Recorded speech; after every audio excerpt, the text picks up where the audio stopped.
तो हम उसको गिराने में या उसको मार गिराने में कोई कसर नहीं छोड़ेंगे। इस वजह से हमने इसको काम कर दिया। अच्छा, आपको याद हो इस ही बॉर्डर के लिए, यानी ईस्टर्न सेक्टर वाला जो हमारा बॉर्डर है, इसके लिए ही हमने इस क्षेत्र में S-400 को भी नियुक्त किया हुआ है। यानी हमारा S-400 भी इसी क्षेत्र के अंदर, जो हमने रूस से लिया हुआ S-400 है, वो भी इसी क्षेत्र के अंदर मुस्तैदी से तैनात है। और जैसे ही कोई मिसाइल का अटैक हो तो ऐसी स्थिति में वो S-400 मिसाइल सिस्टम उसे हवा में ही नष्ट करने के लिए उपलब्ध है। तो पूरी तरह से हमारी सेनाएं तत्परता से तैयार है। इस क्षेत्र की यह घटना है और इस क्षेत्र में हमारी एयरफोर्स के द्वारा, इंडियन एयरफोर्स के द्वारा पूरी पुख्ता तरीके से जांच की जा रही है। और ऐसी स्थिति में S-400 को भी पूरी तरह अलर्ट रखने पर यहां पर खड़ा कर दिया गया है। ठीक है, तो ये हुई सारी जानकारी। उम्मीद है कि आपको यहां तक बातें समझ में आ गई हों। इसके बाद एक जानकारी और आती है और वो ये है कि भाई ऐसा ये जो लोग कर रहे हैं, ये क्यों कर रहे हैं, इसके पीछे का कारण क्या है, तवांग में अचानक इंटरेस्ट क्या है।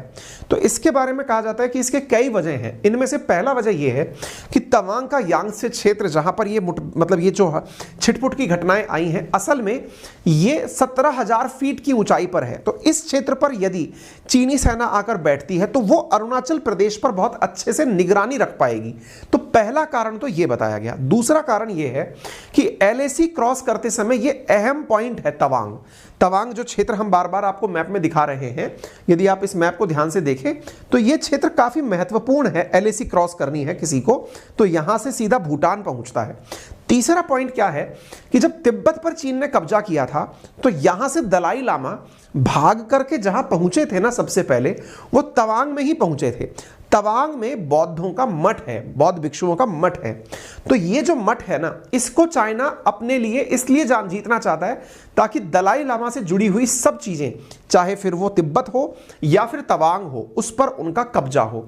दलाई लामा के भारत आने के बाद ही भारत और चीन की लड़ाइयां हुई थी।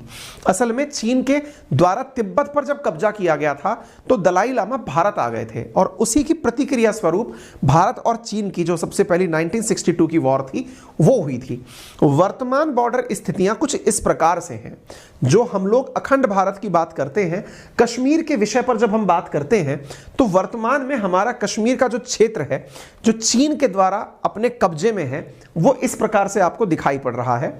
ये पाकिस्तान के द्वारा 1963 में दिया हुआ क्षेत्र है। ये पाकिस्तान ऑक्यूपाइड कश्मीर का क्षेत्र है।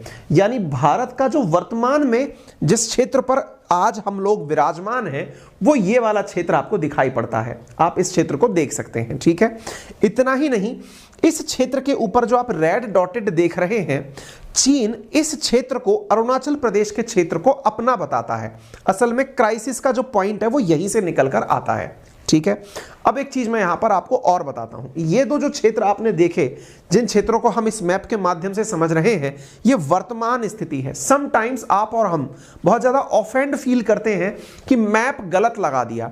असल में वास्तविकता को दर्शाने के लिए यह मैप जरूरी है, आपको बताने के लिए, अदरवाइज आपको रियलिटी का अंदाजा ही नहीं होगा।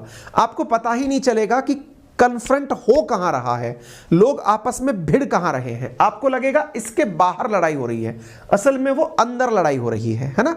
तो इसके लिए जरूरी है कि आपको सच्चाई का साक्षात्कार हो।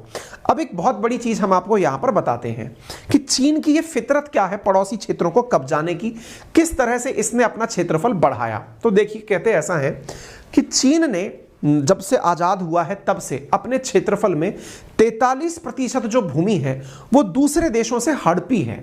यानी इसके जो क्षेत्र आपको दिख रहे हैं, ये जो क्षेत्र आपको दिख रहा है, असल में ये क्षेत्र इसका था ही नहीं। जो जिंजियांग प्रोविंस है असल में वो तुर्किस्तान है।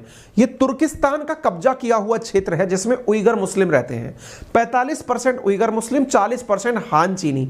चीन ने इसको 1949 में कब्जा करके अपने साथ मिलाया था। ठीक वैसे ही ये जो क्षेत्र आप देख रहे हैं ये तिब्बत वाला क्षेत्र है। इस तिब्बत वाले क्षेत्र पर भी इसने ऐसे ही कब्जा किया था। तिब्बत वाले क्षेत्र पर भी कब्जा करके 12.28 लाख वर्ग किलोमीटर इसने 1950 में कब्जा कर लिया था। यानी चीन की 1950 में आजादी बैक टू बैक उसने अपने क्षेत्रफल में इतनी वृद्धि कर ली। सामान्यतया कहते हैं कि देशों के क्षेत्रफल नहीं बढ़ते, चीन का क्षेत्रफल बढ़ते हुए आप देख सकते हैं। तीसरा जो क्षेत्र है वो ये ऊपर वाला जो क्षेत्र आप देख रहे हैं, असल में इससे ऊपर मंगोलिया है। मंगोलिया का दक्षिण वाला जो यह हिस्सा है, सीमावर्ती हिस्सा, इस पर चीन का कब्जा हुआ और चीन ने इस क्षेत्र के ऊपर जो इनर मंगोलिया नामक जो क्षेत्र है इस पर 1947 में कब्जा किया था। तो इस प्रकार से 3 बड़े क्षेत्र जो हैं उन पर चीन ने अपना कब्जा कर रखा है। ऐसे ही अगर आप यहां 2 बिंदुओं को ब्लिंक होते देखें तो ये 2 जो क्षेत्र आपको दिख रहे हैं, इन क्षेत्रों पर चीन ने एक जगह पर हांगकांग और एक जगह पर ताइवान, इन क्षेत्रों पर भी कब्जा